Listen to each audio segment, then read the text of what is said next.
Dua sisi malam ini hadir dengan tema Indonesia versus Cina.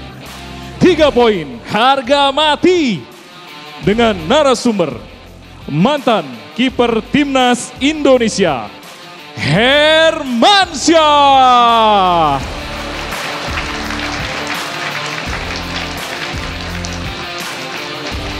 Mantan pemain timnas Indonesia Bambang Nurdiansyah.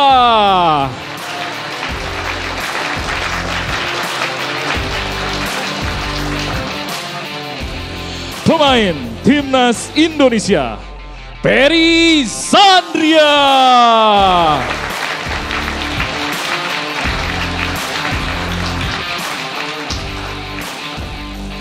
Pengamat sepak bola Anton Sanjoyo.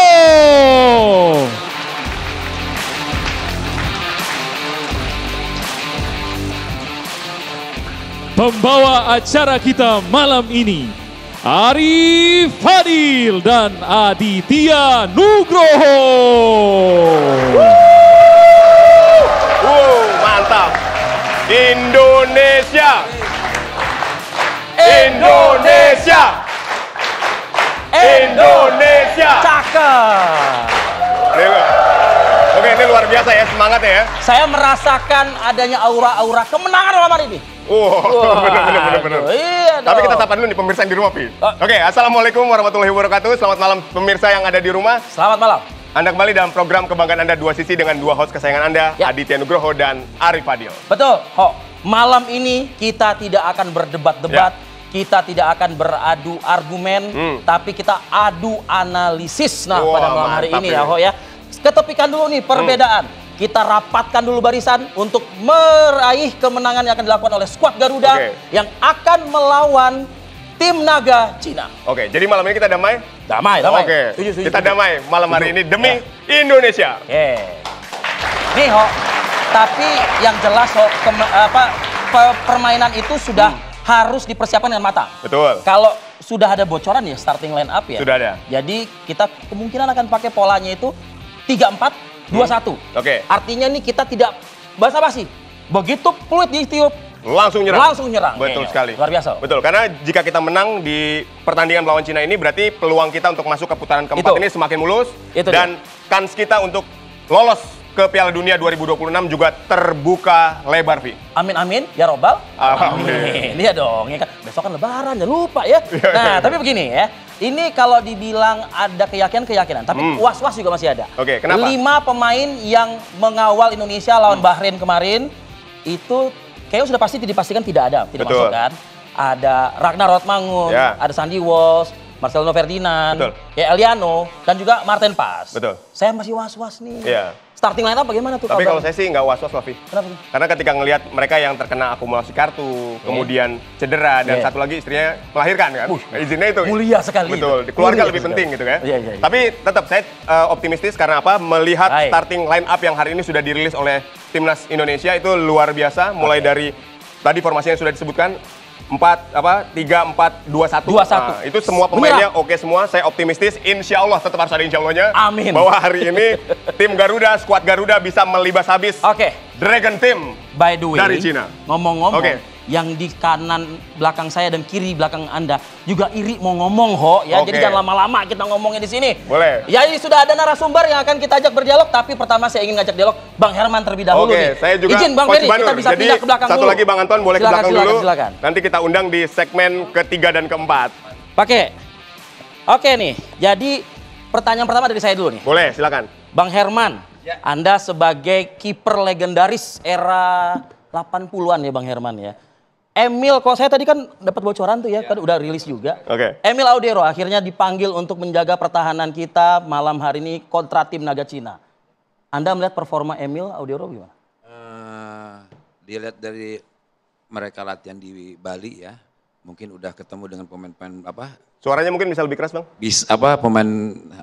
Emil sudah mulai padu dengan pemain belakang kita. Ngeblend lah gitu ibaratnya. Ya, setidaknya udah bisa beradaptasi dengan pemain belakang kita. Mudah-mudahan bisa menampilkan performan yang kita harapkan bagus. Apa keunggulan Emil dari penglihatan pemantauan? Kalau lihat dari pengalaman dia main di Italia, jam terbang tinggi. Jam terbang tinggi, Como, Palermo ya. Cukup oke. Nah, tinggal bagaimana nanti komunikasi 3 belakang dengan dia harus intens. 3 belakang ini Bang Jai itu ya? Jai, Hapner, sama Rizky Ridho. Itu harus instant komunikasinya, harus terus. Selama ini kan komunikasi yang terbangun dan kita sudah juga puas ya. Betul. Dengan Marten Pas. Nah artinya apakah dengan tadi Anda mengatakan sudah ada TC juga di Bali, sudah cukupkah waktu itu untuk membangun soliditas di pertahanan? Sebetulnya juga dalam 10 hari itu kurang mesti kan? Kurang ya, tapi semaksimal mungkin harus bisa. Karena ini hidup mati tim Indonesia harus menang. Ya, setidaknya pertahanan kita harus lebih kuat. Yang juga harus dijaga ya Ho ya dan juga Bang Banur, ini adalah harapan ekspektasi nih teman-teman yang ada di studio dan juga yang ada di GBK pada malam hari ini. Artinya mereka puas dengan pola yang ditampilkan oleh Marten Pas. Nah, jikalau Emil mungkin agak kurang gitu ya. Harapannya sih dia performanya top gitu. Tapi latihan terakhir ya mereka juga Emil juga mungkin juga akan menampilkan penampil yang terbaik ya. Karena lihat dari latihan terakhir mereka juga kemarin belum terlalu maksimal ya. Cuman mudah-mudahan ya dengan dukungan penonton Indonesia, Emil akan memberikan yang terbaik ya. Bisa mempertahankan di menit-menit awal tidak kebobolan. Luar biasa. Ini harus. Harus. Ini dari sisi kiper ya. Kiper. Karena Bang Hermansyah ini ya kiper di era tahun 80-an. Nah sekarang di sebelah saya ada strikernya, Pi. Penyerang nih. Strikernya 80-an. Sama, di era 80-an. Jadi ini yang kita hadirkan di sini memang luar biasa semua nih. Oke, nah kita ngomongin line up yang sudah dirilis, yang diolah oleh Patrick Kluivert. Ini Anda melihatnya seperti apa? Ada Kambuaya di situ, ada Egy dan Romani di situ. Sambil kita lihat di wall juga ya. Oke, kita akan lihat. Silakan Bang Banur mungkin. Ya, artinya kalau lihat starting line up-nya ini Patrick Kluivert menyerang. Menyerang kayaknya? Iya, karena di kanan ada. Nah ini. Ada siapa? Yakob Sayuri. Ya. Kambuaya juga tipikalnya menyerang. Egy Maulana juga tipikal menyerang. Dan kita punya target Oli Romeni di depan. Tinggal Palu Pesi dan Hai ini yang mengatur ritme permainannya. Gitu. Jadi kuncinya sebetulnya ada di Palu Pesi dan Hai. Tapi gimana? Sosok dari Kambuaya dan Egy Maulana kita bedah satu persatu. Ya, kalau kita tahu Egy individunya bagus. Aksi perorangan kurang lebih ini lah, tapi lebih pengalaman sih siapa namanya Orat Mangun lebih berpengalaman. Ragnar ya. Ragnar. Tetapi tipikalnya sama Egy mirip-mirip lah. Individunya, main bolanya percaya dirinya bagus gitu. Tetapi ya kita lihatlah kemampuan Egy, tapi belakangan ini Egy performanya bagus. Memang lagi bagus, jadi lagi bagusnya. Betul. Artinya bisa mengimbangi performa Ragnar yang biasa harapan kita semua. Harapan kita semua. Oke. Karena pertandingan ini 3 poin harga mati gitu kan. Iya. Lagi Kambuaya juga. Kambuaya ini tipikalnya juga attacking. Ya, dan dia fighting di 6 spiritnya menit bagus. terakhir menjelang pertandingan usai Dia lawan mengganti Bahrain. lawan Bahrain, masuk 15 menit terakhir dia kasih peluang akses yang sangat bagus akurat, gitu betul. Iya. Nah, tinggal Yakob Sayuri ini apakah dia bisa main seperti dia main di Maluku. Dari kacamata Anda? Kecepatannya kan luar biasa nih anak. Mudah-mudahan di pertandingan internasional ini bisa menunjukkan performanya seperti dia main di klubnya. Main di klubnya. Begitu maksud saya. Lalu sosok kalau Palu di Pesi? belakang Palu Pesi kita tahu dia defense midfield yang selalu menjaga ritme di tengah, menjaga keseimbangan di tengah, dan dia juga seorang fighter juga. Bagaimana dia cepat merampas bolanya kuat, setelah itu dia mengalirkan bola atau distribusi bola ke temannya di depan lebih bagus, akurat gitu. Prof Tom Haye. Profesor. Kan itu julukannya. Iya, saya pikir sama. Kedua itu mirip-mirip lah tipikalnya. Tapi yang saya menarik ini 3 di belakang ini. Ini luar biasa. Tinggal kata Coach Hermansyah tadi, tinggal koordinasi dengan kiper yang notabene baru kali ini main sama 3 orang itu. Sebelumnya kan Itulah. Pas ya kan. Artinya mungkin secara komunikasi non lisan itu udah ngerti itu begitu loh ibaratnya. Mudah-mudahan kita harapkan nggak ada bedanya. Pas sama si Emil. Beda ada bedanya. Kan mereka juga bergabung terus di tim nasional. Perdong satu lagi belum kita bahas. Verdong ini sama, hampir sama sebetulnya sama siapa namanya Ricky Rakob Sayuri sama Egy Maulana itu tipikalnya sama. Performa stamina mereka, karena ini kan winger ya, bisa dibilang kan winger. Ya, nah artinya ini dia harus menarik. nyapu bawah atas bawah atas. Anda bilang menarik ini kalau dibilang winger. Ini dua ini, Verdong sama Yakob Sayuri ini. Kalau kita keserang, hati-hati, jangan terlambat. Turun. Karena kalau kita turun, yang kita butuhkan adalah 5 di belakang nanti itu. Betul, gitu loh. Betul. Nah, hati-hati nanti kalau di counter dari sektor situ, apakah Yakob Sayuri dan Verdong ini timing turunnya cepat, recovery bertahan. Kalau Bang Herman gimana analisanya? Itu yang paling penting. Ini kekurangannya pada saat kita menyerang harus hati-hati, waspada pada saat yang dibilang Mas Bambang, serangan balik. Harus cepat pada saat transisi ke bertahannya. Harus ada yang membackup pertahanan. Harus membackup pertahanan. Jadi 3 ini harus cepat koordinasi dengan pemain tengah juga pada saat tipikal main. Oke, Anda kembali menyaksikan dua sisi. Indonesia.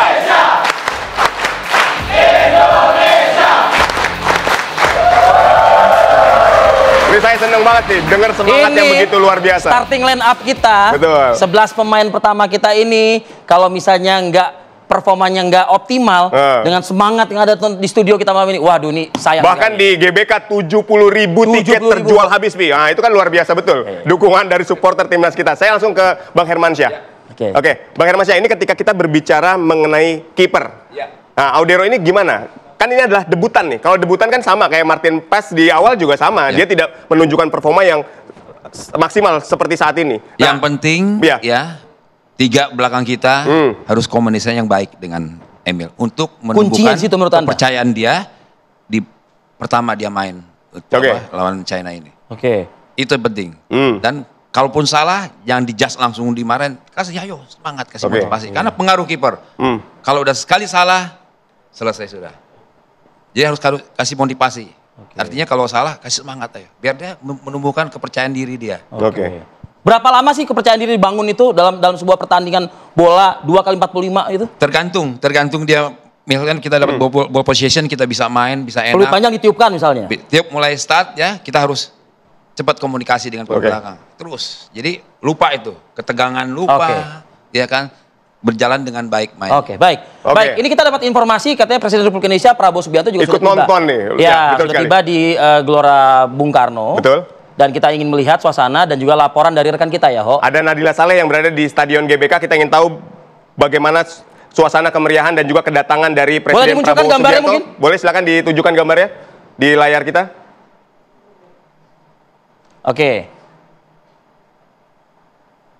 Baik. Baik, kita lihat saat kita akan ini. Lihat di layar. Nah, ini di layar televisi Anda, betul sekali. Presiden sudah tiba, dan ikut langsung menonton juga ya untuk mendukung timnas kita, skuad Garuda yang akan menghadapi Cina. Kita ingin mendengar laporan dari Nadila nih. Betul. Seperti untuk apa Nadila? Bagaimana keseruan, antusias, euforia yang berada di GBK di studio kita aja luar biasa ramainya. Nah, kita akan melihat bagaimana keseruan di Stadion Gelora Bung Karno, Jakarta. Silakan, Nadila Saleh, bagaimana dengan antusias di sana, euforia dari pendukung timnas kita. Silakan.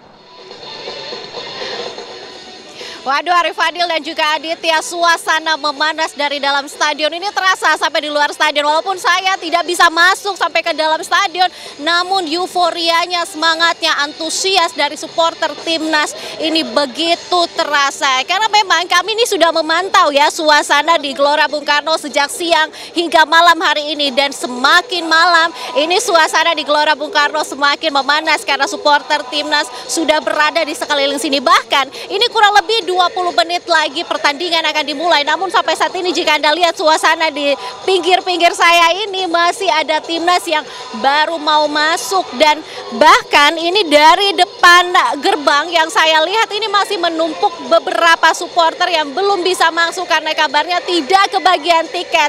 Bagaimana bisa? Karena berdasarkan informasi yang kami dapatkan, ini di dalam stadion sudah ada kurang lebih 70.000 supporter tanah air yang masuk ke dalam stadion untuk menyaksikan secara langsung laga krusial antara Indonesia melawan Cina yang akan berlangsung tepatnya pada pukul 20.45 malam hari ini. Ini kurang lebih 20 menit lagi pertandingan akan berlangsung. Saya sudah tidak sabar bagaimana dengan supporter yang ada di dalam juga. Dan memang betul sekali yang Anda sampaikan tadi bahwa saat ini pertandingan antara Indonesia dan juga Cina ini akan disaksikan langsung oleh Presiden Prabowo Subianto yang baru tiba kurang lebih 15 menit yang lalu, tiba langsung di Gelora Bung Karno. Dan tadi juga ada rekan kami yang sudah melihat secara langsung kedatangan dari Presiden Prabowo Subianto tersebut. Dan tentunya acara malam hari ini tidak akan berjalan dengan baik tanpa adanya pengamanan. Ini berdasarkan informasi yang kami dapatkan juga, sudah ada tim pengamanan gabungan dari TNI, Polri ataupun pemerintah daerah. Ada kurang lebih 3.270 tim pengamanan yang telah dikerahkan untuk mengamankan suasana Gelora Bung Karno agar pertandingan pada malam hari ini dapat berlangsung dengan baik sesuai dengan kemauan, keinginan, dan harapan kita semua pertandingan malam hari ini dapat berlangsung dengan baik. Dan tentunya kita berharap timnas Indonesia dapat mencuri 3 poin sehingga mampu berlaga di 2026 nanti. Ada informasi lainnya juga yang tentunya kami siapkan untuk Anda, bahwa memang pada malam hari ini jika kita lihat bagaimana posisi tim nasional Indonesia sementara saat ini berada pada posisi keempat klasemen grup C dengan mengemas 9 poin. Artinya Indonesia pada malam hari ini harus merebut 3 poin. Tentunya ini menjadi harapan kita semua, harapan saya dan harapan seluruh masyarakat Indonesia dan juga Presiden Prabowo Subianto yang datang secara langsung menyaksikan timnas Indonesia untuk berlaga krusial melawan dengan Cina yang akan berlangsung pada malam hari ini. Kita sama-sama berharap agar tim nasional kita ini dapat bermain dengan baik, dengan spirit yang kuat dan juga semangat. Dan saat ini jika saya gambarkan kepada Anda, walaupun pertandingan belum mulai, namun suasana ataupun suara yel-yel ini sudah terdengar sekali dari dalam stadion yang menyanyikan bahwa Garuda di dadaku, Garuda kebanggaanku. Ini sudah terdengar sekali. Bahkan saya juga di sini penasaran sekali, rasanya ingin merasakan secara langsung, menonton secara langsung bagaimana pertandingan yang berlangsung pada malam hari ini. Dan tentunya kita sama-sama berharap Indonesia menang malam hari ini. Aditya. Ya baik, Nadila Saleh, kita sudah mendapatkan bagaimana keseruan sampai nggak dapat tiket sih. Crowdnya udah kelihatan. Betul sekali. Dan Presiden juga hadir di sana untuk menyaksikan dan melihat insya Allah kemenangan timnas kita melawan Cina. Sesuai dengan judul malam hari ini, harga mati. 3 poin harga mati. Oke, saya ingin ke Coach Banur. Coach Banur, ini kan ketika kita melihat bahwa 15 menit pertama, ini selalu dibilang ini menjadi penentu nih. Mungkin Anda dapat menggambarkan, Anda sebagai pelatih di 15 menit awal ini harus seperti apa sih? Ya, saya pikir semua tim 15 menit pertama itu krusial. Daya konsentrasi belum siap, secara fisik juga belum siap. Makanya kalau pelatih itu biasanya bilang 15 menit pertama dan 15 menit menjelang istirahat. Oke. Secara fisik menurun, secara konsentrasi menurun. Yes. Di menit pertama juga sama. Konsentrasi belum full, kepercayaan diri juga belum timbul.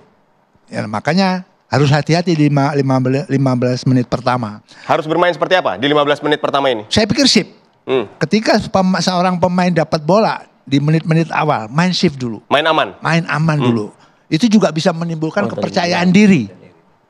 Kalau kita, Anda aja kalau main bola baru dapat pertama kali dapat bola, bikin salah, nanti dapat yang kedua. Tapi kesempatan kan dilewatkan. Kenapa? Kesempatan kan jangan dilewatkan kan? Bisa saja. Tetapi biasanya, tadi kita pertanyaannya itu, biasanya pemain tim itu begitu gitu kan. Tapi harapan kita karena ini pemainnya pengalaman semua, justru di 15 menit pertama itu memanfaatkan kalau perlu bikin gol secepat-cepatnya. Nah, bisa jadi. Bikin gol secepat-cepatnya bisa jadi gitu. Saya khawatir begini, kalau main safe di aman itu dibaca oleh lawan. Wah, ada keraguan dong berarti dari tuan rumah seperti yang malam. Enggak, ini yang dimaksud bukan secara taktikal ya. Ini biasanya per individu untuk membangun kepercayaan diri dulu. Kepercayaan diri itu biasanya nge-shape dulu. Kalau taktikalnya nanti pelatih bilang langsung direct, langsung bikin gol, sah-sah saja, tidak ada masalah. Tadi pertanyaannya bagaimana seorang atlet, seorang pemain bola di lapangan ketika pertandingan yang menentukan seperti ini. Di 15 menit pertama. Nah, kan itu biasanya shape dulu. Oke. Gitu. Oke, kalau Anda Bang Herman melihat dari segi apa kekuatan, strength ya, Cina dengan Indonesia? Sebetulnya juga nggak terlalu jauh ya.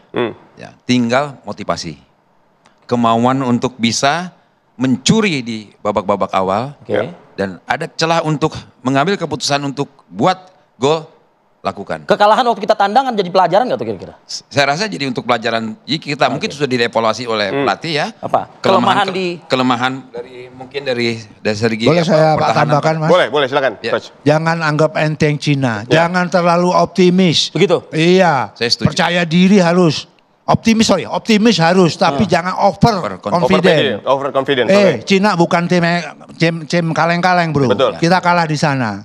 Kalau ini, naujubillah, jangan sampai kita kalah 3 poin harga mati. Karena betul. Jangan terlalu overconfident dan terlalu terbuka juga. Sepak bola menyerang bertahan. Ya, tapi kan kekalahan kita di tandang kemarin itu kan jadi PR tuh. Betul. Nah, artinya perbedaan yang akan tampak pada malam hari ini artinya apa?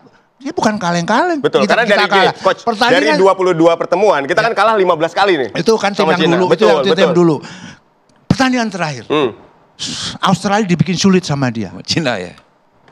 Hati-hati gitu loh. Dan saya yakin anak-anak bisa memenang pertandingan di kandang sendiri. Ya. Pelajaran apa yang kita bisa ambil, Coach, dari kekalahan kemarin 2-1 melawan Cina? Saya mengambil hikmahnya begini, hati-hati dengan Cina. Ya. Ini momentum kita memenangkan pertandingan, kita main di kandang. Oke. Ya. Gitu. Tapi bro, bukan kerjaan gampang. Biarpun main di kandang, full konsentrasi, taktikalnya bagaimana.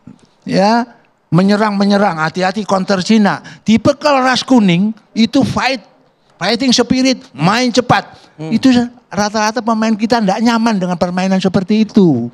Kita menangnya lawan Arab, yang main bolanya pelan, ya possession progresif ke depan pelan, itu anak-anak senang. Termasuk saya dulu kalau lawan orang-orang Arab senang, Ferry Sandria senang. Karena pastinya lambat. Tapi kalau ketemu lawan Jepang, lawan Cina, lawan Korea, anjir kok kenceng-kenceng banget ini.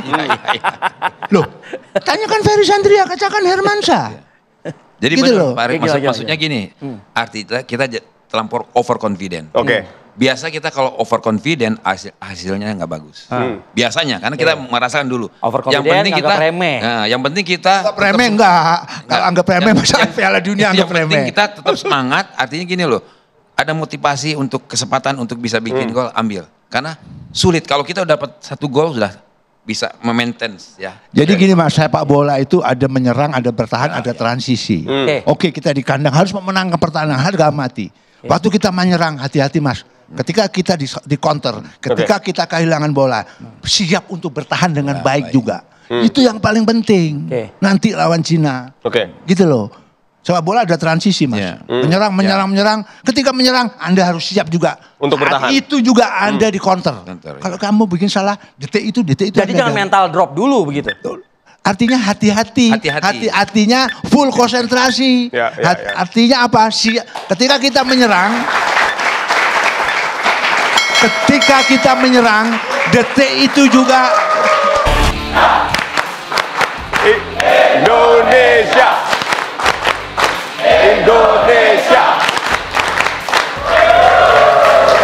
Oke, Anda kembali di dua sisi. Sekarang berarti kita waktunya pergantian pemain karena sudah masuk ke segmen 3. Ya. Martin Pas saya ganti malam ini. Oh, sedap. Coach Banur. Silakan. Boleh bertukar posisi dengan Bung Anton, silakan. Boleh tos-tosan dulu. Nah, mantap. Bang Joy, apa kabar Bang Joy? Ya. Oke. Saya ke Bang Joy nih, boleh. Bang Joy. Kalau dari Anda tadi melihat 2 segmen, ini kan pemain-pemain legendaris kita sudah banyak memberikan analisa begitu ya Bang Joy ya. Nah, tapi Anda sebelaku pengamat melihat apa-apa saja yang mungkin harus diantisipasi ya melawan Cina. Perbedaannya ketika dulu kita tandang, skuadnya kan belum yang sekarang ini nih Bang Joy. Nah, sekarang ini kita sudah melihat hasilnya. Bagaimana Anda menganalisa dari apa yang perlu diantisipasi dari Cina? Ya, yang pertama saya amati adalah Cina ini belum habis asanya. Mereka masih punya peluang untuk melaju ke putaran 4. Ya, dia ada di bawah banget, ada di dasar klasmen, tapi nilainya 6. Ya, Indonesia nilainya 9. Jadi hanya beda 3 poin. Artinya sebetulnya kalau mereka menang lawan Indonesia malam ini, lalu dalam pertandingan berikutnya mereka menang lawan Bahrain, mereka yang lolos. Ya, jadi posisi Indonesia harus menempatkan Cina sebagai ancaman yang paling serius pada saat ini. Bukan siapa-siapa, hanya Cina. Oleh sebab itu, dari kemarin saya bicara, kita tidak boleh menganggap remeh Cina meskipun dia ada di dasar klasemen. Bukan saja karena mereka pernah mengalahkan Indonesia, tapi juga karena mereka masih punya asa. Itu yang pertama. Yang kedua, sebetulnya dengan sejumlah pemain Indonesia yang cedera, ada sedikit perubahan konstelasi, terutama di lini depan. Kalau lini belakang saya nggak terlalu khawatir karena Emil Audero yang menggantikan Martin Pas, kurang lebih pengalamannya dan physical presence-nya sama. Jadi kalau Emil Audero atau Martin Pas yang berdiri di bawah gawang Indonesia, lawan juga agak gemeter tuh. Bisa nggak nih saya nembus mereka? Apalagi kalau di depannya itu Jai, Rizky Ridho dan Justin Hubner itu bermain dengan konsentrasi yang full. Karena ketika Indonesia kalah, memang ada sedikit miskomunikasi di belakang. Di luar isu masalah kamar ganti yang ruwet, ya kan? Yang kemudian membawa... Kita mau flashback lagi yang soal ruwet itu enggak ya? Jadi kan memang isu itu tidak terekspos, tapi ada. Gitu. Jadi, nah sekarang kan nggak ada isu kamar ganti. Nggak ada, semuanya mulus, semuanya lancar. Dan kalau saya lihat pertandingan malam ini meskipun sangat krusial bagi Indonesia, tapi persiapannya oke lah. Meskipun tidak ada competitive matches pada masa training center. Tapi tadi saya komunikasi juga dengan Coach Aji Santoso, saya tanya, kira-kira kalau tidak ada competitive matches berpengaruh nggak? Bisa berpengaruh, bisa enggak. Bisa ya, bisa tidak. Bisa enggak. Tapi kalau misalnya ada dan Indonesia kalah, itu akan menjadi bumerang. Ini yang jadi memang ada plus minusnya. Tapi dugaan saya dengan beberapa kali mereka melakukan internal games, ada tim A lawan tim B, Kluivert, Pastor, Lansat itu sudah tahu siapa aja yang bakal menjadi starter karena backbone-nya kan sudah ada. Artinya kekurangan ketika kita tandang kemarin itu sudah bisa diisi malam ini oleh 3 pelatih tersebut begitu. Di luar asumsi bahwa Indonesia kalah telak melawan Australia. Karena persiapan yang sangat minim, pergantian tim pelatih. Mic-nya boleh lebih dekat, Bang? Mic-nya lebih dekat lagi. Pergantian pelatih kan itu hanya beberapa hari sebelum pertandingan melawan mereka betul-betul berkumpul kan. Artinya tidak punya waktu yang cukup. Tidak ada waktu yang cukup. Tapi kan kemudian lawan Bahrain bisa menang. Itu dia. Dengan pressure yang luar biasa tinggi di GBK. Mereka bermain dengan lepas, dengan enjoy bisa menang. Dan Indonesia menguasai permainan. Terlepas dari bahwa Bahrain juga sebetulnya kena mental istilahnya, ya kan? Mudah-mudahan Cina kena mental juga nih. Saya ingin ke Bang Ferry sekarang. Bang Ferry, ini kan di dalam sepak bola ini ada yang disebut 3 moment of football, ya kan? Ada menyerang, kemudian ada bertahan, dan di situ juga ada transisi. Nah, Anda melihat ini seperti apa supaya kita ini bisa bermain dengan sangat baik? Sebenarnya dalam sepak bola yang dinamakan bertahan dan menyerang itu disebutkan juga transisi. Gitu. Kita lihat waktu kita lawan China di tuan rumah. Ya, waktu kita tandang. Pada saat kita menyerang, transisi untuk bertahan itu lambat. Nah, itulah dinamakan counter attack. Ya. Jadi di sini saya bilang counter attack pada saat tim Indonesia menyerang, dia tidak konsentrasi pada posisinya bertahan. Begitu gagal menyerang, dapat bola, counter dari gelandang ke striker langsung gol. Itu terjadi yang saya lihat pada gol yang kedua. Ya, ini juga mungkin udah dievaluasi oleh pelatih Kluivert. Malam ini jangan sampai kejadian seperti itu. Ya, saya rasa malam ini situasinya berbeda untuk pemain kita. Sekarang ada Yakub Sayuri yang punya kecepatan. Di situ juga ada Verdong yang selalu bermain dengan konsisten. Jadi peran kedua ini gimana untuk tadi transisi ini? Ini dengan pola 3-4-2-1 ini. Ini sebenarnya kalau saya bilang yang paling capek dan lelahnya ada wingback. Yakub dengan Verdong.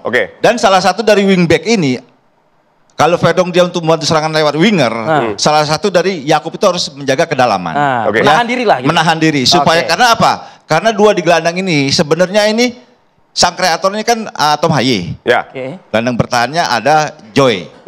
Jadi kenapa pada saat nanti Tom Haye itu membantu serangan, disitulah seorang Yakub untuk melapis di lini tengah jadi dua. Gitu. Nah, di dalam TC kemarin itu sudah terbangun nggak komunikasi tersebut begitu loh? Sebenarnya dalam training camp itu sebenarnya itulah untuk membangun chemistry. Saya rasa memang kalau untuk waktu seminggu saya rasa belum cukup masih ya. Karena saya pikir wah ini ada training camp, berarti harus ada uji coba. Kan begitu. Saya berharap gitu. Ya meskipun lawan uji coba itu juga nggak harus begitu kuat karena bila perlu lawan uji coba itu memang harus cari yang lemah. Karena apa? Di situ harus meningkatkan pola yang harus dimainkan lawan Cina nanti. Gitu. Dan jangan lupa Mas Peri dengan 3-4-2-1 itu memang ini adalah formasi yang super ofensif. Jauh lebih ofensif daripada 4-3-3 dengan 3 center back. Nah persoalannya 2 wing back Indonesia yang ada sekarang, tadinya saya pikir Kevin Dix, tapi Kevin Dix rupanya masih cedera sehingga yang dipasang adalah itulah Mas tadi yang saya tanyakan sama Mas Arif, kenapa Kevin Dix nggak main? Kan gitu. Ya Kevin Dix ya. Kevin Dix kan harusnya dia ada di kanan. Betul. Nah persoalannya apakah Yakob Sayuri dan Verdong yang ada di sisi kiri itu mampu berlari 70 meter ke depan, kembali lagi 70 meter ke belakang, itu terus sepanjang 90 menit pertandingan. Itu Bang Joy, yang dari awal tadi saya minta keyakinannya begitu ya. Karena kan tidak lupa dari ingatan kita ketika kita melawan Bahrain beberapa waktu lalu. Cukup, saya harus mengatakan juga akhirnya, saya harus mengeluarkan kali, cukup badak orang ini begitu. Iya kan? Nah apakah ini bisa menjamin juga nih, yang tanpa ada Kevin Dix, tapi adanya Yakob Sayuri? Sebetulnya yang penting adalah disiplin. Ketika Indonesia mendapatkan bola, memang tiga back di belakang ini dia nggak bergerak. Dia hanya naik di luar perimeternya sedikit. Dan mendorong Joy Pelupesi, Tom Haye sedikit di wilayah pertahanan dari Cina. Tapi 2 pemain yang ada di sisi kiri dan sisi kanan, dia harus paling mobile. Ketika ditinggalkan oleh Joy Pelupesi dan Tom Haye, dia harus menjaga kedalaman. Nah, apalagi setelah kehilangan bola, kalau kehilangan bola di sekitar lapangan tengah, tugas pertama Tom Haye. Tapi Yakob ini kan karakternya memang adalah winger yang sangat menyerang. Justru itu karena dia sangat menyerang. Saya ingat Pratama Arhan, kalau dia ada di kanan, dia nyerang suka lupa balik. Nah ini yang menurut saya tidak boleh dilakukan lagi. Kalau lupa pulang hati-hati, orang tua bisa marah nanti itu.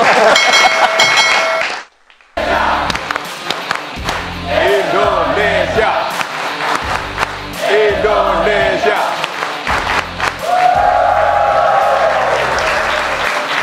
Oke, ini pertandingan sudah berlangsung, Vi.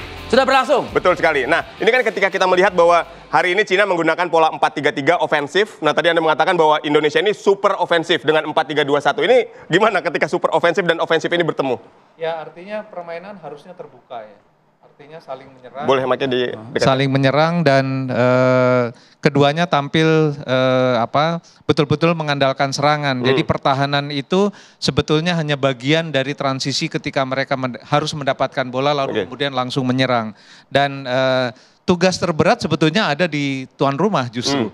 Karena satu tuan rumah dia harus pegang ritme dari awal, dia harus ngeset ritmenya dari awal dan itu harus dilakukan lebih sebelum 5 menit, karena 5 menit itu biasanya cek ombak dulu, passing-passing yang passing akurat ya istilahnya, dan beberapa kali kalau kita lihat tadi menit-menit pertama sudah ada paling tidak shot off target, paling tidak itu. Jadi nanti mungkin menit ke 10, menit ke 15 udah harus naik tuh kualitasnya.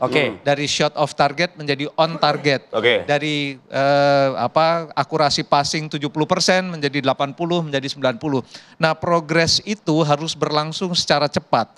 Karena ini pertandingan yang intensitasnya sangat tinggi. Dan pressure-nya juga sangat tinggi. Jadi mudah-mudahan ini pemain-pemain yang ada di lapangan melupakan hasilnya dulu. Yang penting mainnya bagus dulu. Nikmati prosesnya dulu lah. Passingnya akurasi tinggi. Lalu kemudian planningnya yang sudah direncanakan sejak awal dan dibicarakan dengan pelatih dalam latihan itu jalan dulu. Jangan sampai kemudian stuck stuck dalam arti ketika gagal menyerang atau gagal menyelesaikan serangan, kan sebetulnya filosofinya dalam setiap pegang bola itu serangannya harus diselesaikan. Baik itu melalui passing, apakah itu melalui shooting, apakah melalui umpan tarik, dan tapi selesaikan serangan, jangan sampai putus di tengah jalan. Nah ini yang saya kira 15 menit pertama akan menjadi ujian. Betul. Apakah permainan selanjutnya akan berkembang sesuai rencana atau tidak. Nah ini yang paling menentukan. Nah itu dia, seorang Ole Romeni, Bang Peri Sandria, kalau kita membandingkan lagi dengan ketika timnas kita melawan Bahrain, cukup bisa berkoordinasi dengan baik antara Ragnar begitu ya. Dan juga dengan Ricky Kambuaya juga ketika di sisa berapa? 15 atau 6 menit terakhir ya di babak kedua tersebut. Nah sekarang ini ada Egy. Lalu juga ada yang satu lagi ya. Ya, Ricky Kambuaya. Nah, mampukah Ole Romeni ini membangun komunikasi yang sudah nyaman sebetulnya di pertandingan melawan Bahrain kemarin itu? Ya, saya rasa dengan 3 pemain ini juga mungkin kurang cukup waktu ya untuk terutama dalam komunikasi. Kan baru pertama juga Egy dan Ricky Kambuaya sama Ole ini baru ketemu ini main bareng. Betul. Jadi ya tiga orang ini harus tahu karakter. Kalau kita lihat tadi kan pada saat baru saja peluit panjang ditiup, Ricky sudah, kita tidak tahu apakah itu shot on target atau dia hanya membuang bola begitu saja. Ya seharusnya tadi Ricky juga harus lebih pinter. Karena Ole Romani sudah membuka ruang. Seharusnya Ricky itu dia bisa sendiri untuk bawa bola atau dia passing ke Ole. Ataupun Egy tadi udah membuka kan, buka ruang. Bisa juga ke Egy. Jadi ada 2 opsi. Tapi dengan mungkin karena ego kali ya. Ego seorang striker itu biasa gitu. Jadi ada kesempatan bisa untuk syuting. Tapi ya ini kan suatu on target. Ya kan untuk di 5 menit awal tadi 5 menit awal. Yang dikatakan Mas Bambang tadi sama Mas Joy tadi. Di dalam sepak bola ini, dalam pertandingan, itulah yang disebut 15 menit pertama itu kita harus hati-hati. Karena apa? Konsentrasi kita ini belum full gitu loh. Contohnya tadi pada waktu peluit pertama, bola dari Cina langsung long ke striker, long ke pertahanan kita. Nah itu udah ngasih tekanan. Nah ini juga harus benar-benar konsentrasi. Mengganggu lah gitu ibaratnya. Nah kalau misalnya seorang, kita nggak menjudge lah ya malam ini bahwa Ricky Kambuaya sudah ingin menampilkan performa begitu. Nah saya khawatir juga kalau misalnya seorang Yakob Sauri yang biasanya juga bermain di wingback tapi menyerang gitu. Betul. Nah ini juga akan menunjukkan juga begitu loh. Yang saya khawatirkan di Yakob Sauri ini kan, dia tipenya tipe menyerang. Yang saya takutkan nih dia untuk bertahan kuat gak gitu loh. Kenapa? Takut pada counter attack nanti Cina ini ke pertahanan itu pasti akan dilempar ke Yakob. Ya, yang pasti nanti yang pelapis dari Yakob ini siapa? Otomatis Rizky Ridho yang harus mendapat untuk cover Yakob. Baik. Nah, saya ingin ke Bung Anton. Ketika kita melihat pemain-pemain Cina, siapa yang harus sangat diwaspadai baik di lini depan, tengah maupun di belakang? Ya Zhang menurut saya paling berbahaya ya di depan itu. Karena dia itu agak liar pergerakannya. Jadi kalau tadi saya nggak lihat Serginho main, tapi ada satu pemain juga yang pemain naturalisasi mereka itu visinya bagus. Di belakang menurut saya tipe petarung semua. Jadi Ole harus hati-hati, Egy harus hati-hati karena mereka nggak ada kompromi tacklingnya dan mereka bukan tipikal pemain-pemain Jazirah Arab yang suka delay bola, suka diving dan macam-macam. Mereka kalau belum terkapar mereka akan lari terus. Jadi ini yang harus diwaspadai. Tapi baru saja kita dibisikin tadi ada kartu kuning 1 untuk Cina ya. Artinya itu yang Anda maksud ya Bang Joy ya? Ya karena mereka memang nggak ada kompromi main. Betul. Jadi super ofensif dan ofensif dipadukan ya. Betul. Dan itu biasa dilakukan sebetulnya oleh Tom Haye juga. Kalau ada Nathan main, dia mainnya begitu juga gitu loh. Agak tricky, agak berbahaya, tapi memang itu tipikal petarung di lini tengah. Jadi mereka nggak mau ambil resiko, mereka harus berhentiin bola ada di situ. Oke. Nah ini yang pamungkas dari sebuah diskusi sepak bola. Kita emang harus menang. Karena itu sudah menjadi harga mati. Berapa prediksi? Saya ingin ke Bang Joy terlebih dahulu. Harus ada gol di babak pertama. Harus ada gol. Karena kalau tidak ada gol semakin menit di babak kedua semakin nervous. Secara psikologis juga. Semakin nervous dan ini yang saya khawatirkan kalau makin nervous makin ada peluang tapi nggak bisa jadi gol. Jadi kalau ada gol di babak pertama Indonesia leading 1-0 bisa 2 2-0, bisa 3-1. Setidaknya di babak satu ini, di babak pertama ini. 2-0 atau 3-1, itu prediksi dari Bang Anton. 2-0 saya. 2-0, oke. 2-0. Coach Banur, saya tahu betul Coach Banur tidak suka tebak-tebak prediksi, tapi kita menginginkan itu di sesi ini, di dua sisi ini. Iya, saya pikir masyarakat Indonesia menginginkan Indonesia menang. Pasti. Kalau buat saya, yang penting menang. Yang penting menang Yang penting menang. Berapapun skornya. Betul. Oke, Bang Ferry. Saya sepakat dengan Mas Banur ya. Oke, cari aman. Malam ini bukan cari aman ya. Yang dipastikan yang tadi kita bilang kan 3 poin harga mati. Oh, betul. Iya. Yang penting main menang dulu. Oke. Soal skor itu berapa? Ya, itu. Oke. Oke, Mas Herman. Yang penting kita nggak muluk-muluk, 1 gol saja sudah. 1 gol cukup. Oke. Oke, baik. Kita sama-sama mendukung, kita sama-sama berharap skuad Garuda kita bisa menunjukkan performanya. Ini baru saja 5 atau 10 menit berjalan. Betul. Nah, kita tetap harus memberikan kesempatan kepada timnas kita ya. Betul sekali. Oke, tampaknya ini sudah selesai, kita akhiri. Karena harus semua mengakhiri mata sudah tertuju buat nonton nih, Pi. Baik, kita ajak juga narasumber kita untuk ke tengah. Oke. Karena ini menjadi laga hidup dan mati tentunya. Kita harus bisa memenangkan, meraih 3 poin supaya bisa masuk ke putaran keempat, membuka peluang besar untuk sampai di Piala Dunia 2026. Amin, mudah-mudahan. Dan ini juga sekaligus menjadi akhir bersama kita di Dua Sisi pada malam hari ini. Saya Arif Fadil. Dan saya Aditya Nugroho, saksikan terus Dua Sisi setiap Kamis pukul 8 malam waktu Indonesia Barat. Indonesia!